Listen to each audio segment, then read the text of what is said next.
할렐루야, 온라인으로 함께 예배드리는 모든 성도님들을 환영합니다. 자, 기도함으로 새벽 예배 시작하겠습니다.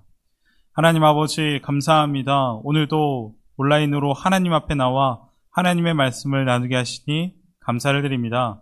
오늘 주는 말씀을 통해 저희가 하나님을 잘 알아가게 하시고 우리를 향한 하나님의 마음을 깨닫게 하여 주셔서 하나님 한 분으로만 만족하고 기뻐하는 은혜의 시간이 되게 하여 주옵소서. 특별히 하나님, 오직 주님의 말씀만이 저희의 생명의 양식일 줄 믿습니다. 성령 하나님께서 이 말씀을 깨달아 알 수 있도록 조명하여 주셔서 오늘 배우는 말씀을 통해 우리의 삶이 새롭게 되는 역사가 일어나게 하여 주옵소서. 오늘 함께 하실 것 믿사오며 예수님의 이름으로 기도합니다. 아멘. 오늘 쉬는 하나님의 말씀은 로마서 13장 1절부터 7절까지의 말씀입니다. 각 사람은 위에 있는 권세들에게 복종하라. 권세는 하나님으로부터 나지 않음이 없나니 모든 권세는 다 하나님께서 정하신 바라. 그러므로 권세를 거스르는 자는 하나님의 영을 거스름이니 거스르는 자들은 심판을 자취하리라. 다스리는 자들은 선한 일에 대하여 두려움이 되지 않고 악한 일에 대하여 되나니 내가 권세를 두려워하지 아니하려느냐. 선을 행하라. 그리하면 그에게 칭찬을 받으리라. 그는 하나님의 사역자가 되어 내게 선을 베푸는 자니라. 그러나 내가 악을 행하거든 두려워하라. 그가 공연히 칼을 가지지 아니하였으니 곧 하나님의 사역자가 되어 악을 행하는 자에게 진노하심을 따라 보응하는 자니라. 그러므로 복종하지 아니할 수 없으니 진노 때문에 할 것이 아니라 양심을 따라 할 것이라. 너희가 조세를 바치는 것도 이로 말미암음이라. 그들이 하나님의 일꾼이 되어 바로 이 일에 항상 힘쓰느니라. 모든 자에게 줄 것을 주되 조세를 받을 자에게 조세를 바치고 관세를 받을 자에게 관세를 바치고 두려워할 자를 두려워하며 존경할 자를 존경하라. 아멘. 오늘은 로마서 13장의 말씀을 가지고 하나님의 말씀을 나누겠습니다. 바울은 12장의 말씀부터 계속해서 복음을 통해 은혜 받은 그리스도인들이 세상 가운데 어떻게 살아가야 하는지에 대해 말씀하고 있습니다. 그래서 먼저 12장 1절부터 2절에서는 하나님과 우리의 관계, 산 제물로 바쳐진 인생에 대해 나누었고 12절 3절 이하에는 한 몸이 된 교회 공동체와 그리스도 안에서 형제자매 된 사람들과 어떻게 교제하고 관계해야 되는지에 대해 함께 말씀을 나누었습니다. 그리고 오늘 본문 13장의 말씀은 우리 그리스도인들과 국가 간의 관계에 대한 말씀입니다. 그런데 사실 오늘 이 본문 말씀은 잘못된 해석과 적용으로 인해 아픔이 있던 성경 구절입니다. 왜냐하면 19세기 교회가 독재 권력, 부패한 권력, 부당한 권력을 옹호하기 위해 인용했던 성경 구절이 바로 로마서 13장의 말씀이기 때문입니다. 1절 말씀을 보면 사람은 누구나 위에 있는 권세에 복종해야 한다라고 합니다. 모든 권세는 하나님께로부터 온 것이며 이미 있는 권세들도 하나님께서 세워주신 권세라고 말하고 있습니다. 다시 말해서 모든 정부와 통치자들은 하나님이 세우신 권세라는 것이고 그 권세에 우리가 복종해야 된다라고 말하고 있는 것입니다. 그래서 독재자들은 이 성경 구절을 이용하기 시작했습니다. 가장 큰 예가 바로 독일 나치일 것입니다. 독일 교회는 독재자였던 히틀러를 오는 본문 말씀을 근거로 힘을 실어주었고 옹호했다고 잘 알려져 있습니다. 뿐만 아니라 지금까지도 이 성구를 인용해 정치를 하는 분들이 많이 있다고 합니다. 이 구절을 인용해 자신이 지지하는 당이나 자신이 지지하는 대통령을 잘 섬겨야 한다고 말합니다. 그렇지 않으면 하나님의 말씀을 어기는 것이고 심판을 받게 될 것이라고 협박까지 한다고 합니다. 그러나 이 말씀, 위에 있는 권세에 복종해야 한다는 말씀은 독재자들을 옹호하거나 정치 권력을 곤고히 하려는 목적으로 쓰여진 말씀이 아닙니다. 이 말씀은 히틀러나 김정은 같은 악한 사람들조차 하나님께서 세우신 권세를 어기고 복종해야 한다는 것이 결코 아닌 말씀이라는 것입니다. 그렇다면 이 말씀이 우리에게 주는 메시지는 무엇이겠습니까?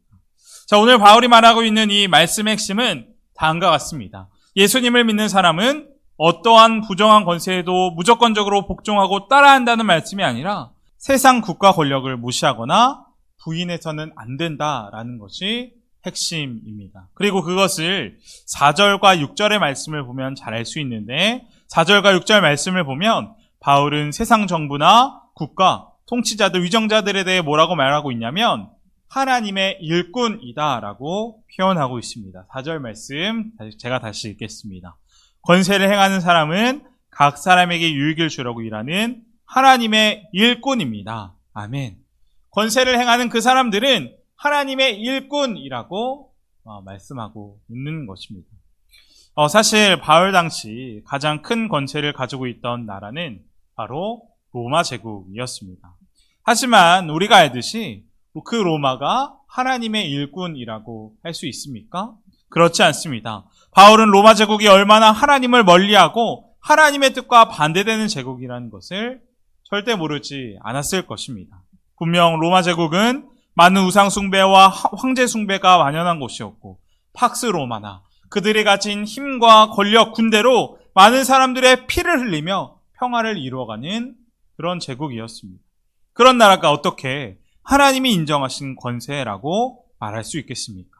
또 그 로마를 어떻게 하나님의 일꾼이라고 말할 수 있겠습니까? 그런데 오늘 본문에서 바울은 그 로마 제국을 하나님의 일꾼이라고 인정했습니다. 그리고 그것은 무엇을 의미하는 것이냐면 무조건적으로 모든 권세가 다 하나님의 주신 것이 아니라 국가의 선한 역할에 대해서 말하고 있는 것입니다. 사실 하나님을 믿는 사람들은 서로를 사랑해야 하고 서로가 이웃에게 필요한 형제자매라는 것을 잘 알고 있습니다. 그러나 세상은 어떻습니까? 하나님의 가치관을 알지 못합니다. 그러나 하나님을 모르는 그들이 어떻게 세상 속에서 안전하게 살며 생명을 보호받으며 그리고 하나님의 형상으로 만들어진 사람으로서 인간답게 살 수 있는 이유는 무엇입니까? 바로 국가가 있기 때문이고 법이라는 제도가 있기 때문입니다. 세상의 정부는 선한 사람에게 상을 내리고 악한 사람에게 벌을 내리는 역할을 합니다. 또 국가는 범죄자들을 잡고 치안 질서를 유지하는 일을 합니다. 국가가 해야 되는 선한 역할들이 있는 것입니다. 그리고 그런 점에서 바울은 하나님의 일꾼이라고 이야기한 것이고 바로 이런 기본적인 정부의 기능이 하나님이 허락하시는 선한 영역이라고 이야기하고 있는 것입니다. 4절 말씀입니다. 그는 공연히 칼을 차고 있는 것이 아닙니다. 그는 하나님의 일꾼으로서 나쁜 일을 하는 자에게 하나님의 진노를 집행하는 사람입니다. 아멘. 이 말씀처럼 분명 나라가 없고 법이 없다면 이 세상은 무법천지가 되어버릴 것입니다. 그리고 이 국가의 선한 역할은 하나님이 주신 권세로 바울은 인정하고 있는 것입니다. 따라서 바울은 그리스도인들에게도 그 국가의 선한 역할, 법과 제도를 통해 치안과 질서를 유지하는 그것을 보며 통치자들에게 국민으로서 마땅히 해야 할 임무를 다하도록 권하고 있는 것입니다. 그리스도인들로서 국가에 협력할 것은 협력하고 복종해야 할 것은 복종해야 한다고 이야기하는 것입니다. 그래서 주님도 가이사의 것은 가이사에게 하나님의 것은 하나님에게 바쳐야 한다라고 이야기하지 않았습니까? 저는 오늘 말씀을 묵상하면서 각 나라에 있는 대사관이 떠올랐습니다. 분명 우리 교회는 이 땅에 세워진 하나님 나라의 대사관입니다. 우리가 알듯이 대사관은 취해법권입니다. 대한민국에 미국 대사관이 있으면 그 대사관은 대한민국 영토가 아니라 미국의 주권이 미치는 곳입니다. 그리고 미국 대사관에 있는 대사들은 외교라는 수단을 통해서 자신들의 국가의 이익을 추구합니다. 그 대사들은 나라와 나라 사이를 평화로 이끌어주는 중요한 역할을 감당하는 사람들인 것입니다. 그리고 이것은 교회도 마찬가지일 것입니다. 우리 교회들은 그냥 건물이 아니라 하나님 나라의 대사관입니다.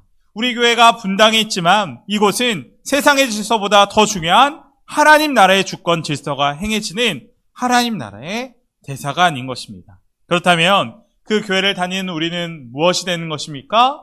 그 대사관의 대사들이 되는 것입니다. 하늘나라의 대사들입니다. 세상에 복음을 전하고 하나님의 사랑을 나타내며 우리가 받은 은혜와 사랑을 흘려보내 세상을 밝히는 중요한 책임을 감당하고 있는 것이 바로 우리들이라는 것입니다. 그리고 그런 책임이 있는 하나님 나라의 대사들인 우리가 세상 가운데 어떻게 살아가야겠습니까? 세상의 법과 질서를 지키지 않고 세상에서 아무렇게나 살아가도 상관없겠습니까? 그렇지 않습니다. 하나님 나라의 대사들로서 오히려 더 세상의 법과 질서를 잘 지켜서 모범이 되어야 할 것입니다. 그리고 그 가운데 하나님의 사랑을 잘 전할 책임이 있는 것입니다. 어떻게 세상 나라의 법과 질서도 지키지 않으면서 세상 사람들에게 복음과 하나님의 놀라운 은혜를 전할 수 있겠습니까? 오늘 말씀을 보면 우리가 하나님 나라의 대사라는 사실을 기억했으면 좋겠습니다. 분명 우리의 본향이 있습니다. 바울은 우리에게 이렇게 말씀합니다. 우리의 시민권은 하늘에 있는지라. 거기로부터 구원하는 자 곧 주 예수 그리스도를 기다리노니. 아멘. 우리가 하늘나라의 시민권자로서 하나님이 허락하신 그 권세에 동참하여 어두운 세상을 밝히고 아름답게 만들어 가야 할 책임을 가지고 있는 사람들임을 우리가 기억하며 살아가야 된다는 것입니다. 그러나 여기서 또 우리가 알아야 할 중요한 사실이 있습니다. 그것은 무엇이냐면 세상의 법과 질서를 잘 지켜야 하는 우리가 하나님을 대항하고 독재를 하고 있는 잘못된 통치자들에게도 무조건적으로 복종해야 하는 것입니다. 먼저 답을 말씀드리자면 하나님을 대적하고 악한 권세나 악한 일에 대하여는 당연히 불복종해야 한다는 것입니다. 자, 오늘 본문 말씀을 보면 바울은 국가에 대해 무조건적으로 복종을 요구하는 것 같습니다. 그러나 자세히 말씀을 보게 되면 모든 권세가 다 절대적이지 않다고 말하고 있는 것을 보게 됩니다. 그리고 그것도 하나님의 일꾼이라는 말에서부터 알 수 있는데 4절 말씀 상반절에 잘 나타나 있습니다. 권세를 행하는 사람은 여러분 각 사람에게 유익을 주려고 일하는 하나님의 일꾼입니다. 아멘. 통치자가 하나님의 일꾼이라는 것은 그가 하나님의 명령에 따라 일해야 함을 분명히 보여주는 말씀인 것입니다. 제가 좋아하는 영화 가운데 라이언 킹이라는 영화가 있습니다. 이 영화는 동물 왕국에 대한 만화 영화로 사자왕 무파사와 왕자 심바가 동물 왕국을 다스리는 내용을 담은 영화입니다. 그런데 이 영화에 나오는 대사 가운데 이런 대사가 있습니다. 왕자 심바가 사자왕 무파사에게 이렇게 말합니다. 아버지, 왕이 되면 제가 원하는 것을 마음대로 다 할 수 있다고 생각했어요. 그러자 그의 아버지 무파사 왕은 이렇게 대답합니다. 왕이 된다는 것은 그것보다 더 큰 일이란다. 왕이 되는 것은 책임이 따르는 일이다. 만화 영화에 나오는 대사지만 이 대사가 우리에게 중요한 깨달음을 주는 것 같습니다. 이처럼 세상 권세자들에게는 분명 더 큰 책임이 따른다라는 것입니다. 만약 대통령이나 위정자들이 자기 마음대로 국가 권력을 사용한다거나 자기의 욕심을 채우기에 급급하여 국민들을 이용한다면, 또 하나님을 대적한다면 그 권세는 하나님이 주신 권세가 아니다라는 말씀입니다. 그리고 그 가운데 우리의 역할은 무엇입니까? 오직 하나님을 바라보며 끝까지 믿음을 지키는 것이 우리의 역할일 것입니다. 다니엘서를 보게 되면 하나님께서는 정말 깜짝 놀랄 일을 행하십니다. 바벨론이라는 이방 나라를 들어서 하나님 말씀에 불순종했던 하나님 백성 유다 백성들을 벌하신 것입니다. 그리고 많은 유다의 백성들은 바벨론을 끌려가는 비참한 일이 벌어지게 되었습니다. 이처럼 하나님은 이방 나라를 들어서도 하나님의 백성을 심판하는 하나님이라는 것입니다. 그러나 이것을 믿지 못했던 유다 백성들은 절망했습니다. 그리고 하나님을 찾습니다. 하나님, 도대체 어디에 계십니까? 세상을 창조하시고 만드신 그 하나님께서 왜 우리를 지켜주시지 않나요? 라고 낙담했을 것입니다. 그러나 이런 상황 가운데 끝까지 믿음으로 하나님을 바라보는 사람이 있었습니다. 바로 다니엘과 세 친구들입니다. 그들은 끝까지 하나님께 뜻을 정했다라고 성경은 이야기하고 있습니다. 분명 바벨론 나라로 포로로 끌려갔지만 바벨론이 적국이었지만 그들은 바벨론에 무례하지 않았습니다. 오직 하나님만 바라보았을 뿐입니다.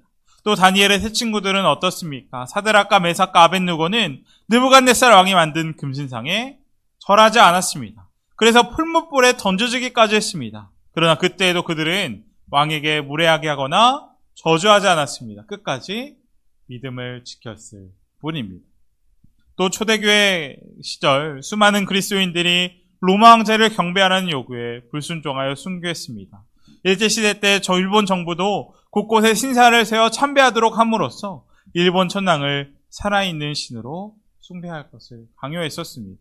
그러나 한국교회 기독교인들은 우상 숭배인 신산 참배를 거부하다가 수많은 사람들이 투옥되었고 순교당하고 말았습니다. 그리고 그들이 있었기에 이런 어려운 상황에서도 그 국가의 잘못된 권력의 사용에서도 끝까지 하나님을 바라보고 믿음을 지켰던 그들이 있었기에 지금 우리가 있는 것 아니겠습니까? 선으로 악을 이기는 것, 이것이 바로 악한 권력에 대한 기독교인의 자세가 되어야 한다는 것입니다. 공교롭게도 오늘은 3.1절입니다. 일제의 억압적이고 잘못된 탄압에 맞서 평화적으로 대한민국 만세를 외쳤던 선조들이 있었습니다. 끝까지 독립운동을 하던 분들이 있었기에 지금의 대한민국이 있는 것입니다. 우리가 그 정신을 기독교인으로서 그 정신을 이어가야 할 것입니다. 어떤 사람들은 내게는 세상을 변화시키고 개혁할 만한 힘이 없다라고 할지도 모릅니다. 그러나 그 말은 분명 틀린 말일 것입니다. 우리 그리스도인들에게는 정말 강력한 힘이 있습니다. 바로 기도입니다. 분명 하나님은 어떤 하나님입니까? 대통령과 국회의원, 시장, 시의원들을 주관하시고 하고 세우기도 하며 패하기도 하시는 하나님입니다. 이 모든 세상 만사를 주관하시는 하나님이라는 것입니다. 따라서 우리가 그것을 믿고 기도해야 할 것입니다. 투표해야 할 것입니다. 그리고 그리스도인들이 하나님을 바라보며 믿음을 지키고 기도할 때 세상은 변하게 될 줄 믿습니다. 분명 기도하지 않는 사람은 자기 수준으로 사는 사람입니다. 그러나 기도하는 사람은 하나님의 수준으로 사는 사람일 것입니다. 야고보서 5장 17절 말씀입니다. 엘리야는 우리와 성정이 같은 사람이로되 그가 비와 오지 않기를 간절히 기도한즉 3년 6개월 동안 땅에 비가 오지 아니하고 다시 기도하니 하늘이 비를 주고 땅에 열매를 맺었느니라. 아멘. 세상을 살아가는 가운데 우리도 하나님만 의지하며 나아갔으면 좋겠습니다. 가장 강한 기도로 우리를 바꾸고 세상을 변화시키는 우리 모두가 되기를 주님의 이름으로 축복합니다. 이 시간 함께 기도하겠습니다. 첫 번째로 기도할 것은 오늘 말씀을 보며 기도하기 원합니다. 분명 우리는 하나님 나라의 대사들입니다. 이것을 기억하며 세상 가운데 사랑을 흘려보내고 은혜를 나누는 성도가 되게 하여 주시고 나라와 우리 민족을 위해 기도하는 한 사람이 되게 해달라고 기도하겠습니다. 분명 세상 모든 것을 하나님께서 주관하십니다. 따라서 선으로 악을 이기는 우리가 되게 해달라고 지금 함께 기도하겠습니다. 두 번째로 기도할 것은 나라와 민족, 교회와 교회학교 우리 환우분들이 있습니다. 하나님께서 우리 환우분들 긍휼히 여겨주셔서 그 상처 환부가 속히 낫게 해달라고 함께 기도하겠습니다. 제가 기도함으로 오늘 모든 예배 마치겠습니다. 하나님 아버지 감사합니다. 오늘 말씀하여 주시고 은혜 주시니 감사를 드립니다.